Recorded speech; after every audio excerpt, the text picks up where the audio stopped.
Hi and welcome back to PilatesOnline.ie Move of the Week. So we're looking at shoulder bridge today, and we're going to look at the easiest version and make that a little bit harder with some progressions over the next couple of weeks as well. So starting in this position, it's really important that we get a good position across the collarbone.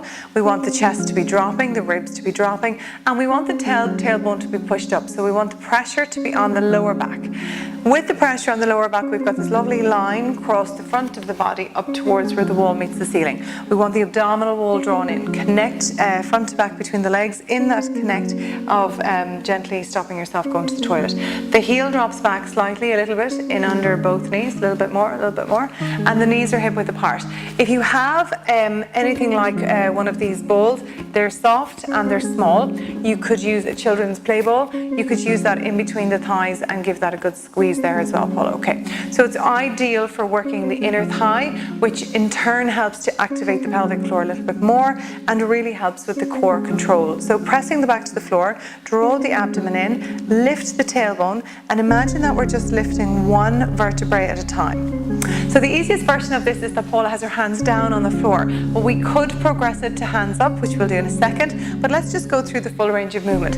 Imagine that your spine is a string of pearls and each one of those is fully set on the floor from the beginning. Then we remain all of these pearls, but just take the bottom one. Then we take the bottom one and the second one and the bottom one and the second two, and then, but the rest is all staying down. So we're trying to create space between the vertebrae and give a nice length to the spine.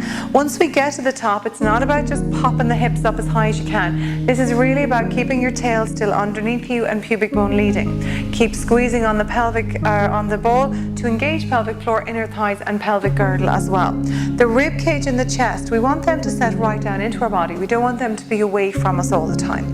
Keeping your focus on the breath as you move through, holding here and begin to roll back down. So the exercise here is the journey all the way up and all the way back down. So it's not about getting to the top or getting back down. It's a very slow movement up and down, and try to think of them as individual spots that you have to breathe down into. We'll try that again. Pressing the back, pull in the tummy, squeezing the ball nice and tight, keep everything strong, all the way up through the full length of the back.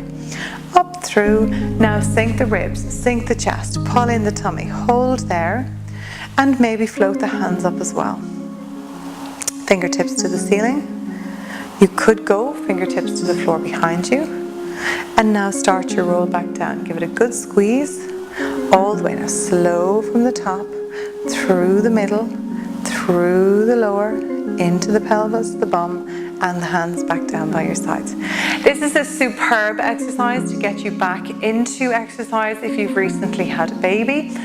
Even if you've had a section, it's very, very good. It's also extremely good for anybody who's any niggles in the back, tension in the back, sciatica, any of those kind of symptoms will help strengthen the muscles right deep in the core, lower back through this exercise. It's very good. In fact, I could probably say most ailments or most symptoms can be relieved by this. It's very, very good. So give it a go and see how you get on.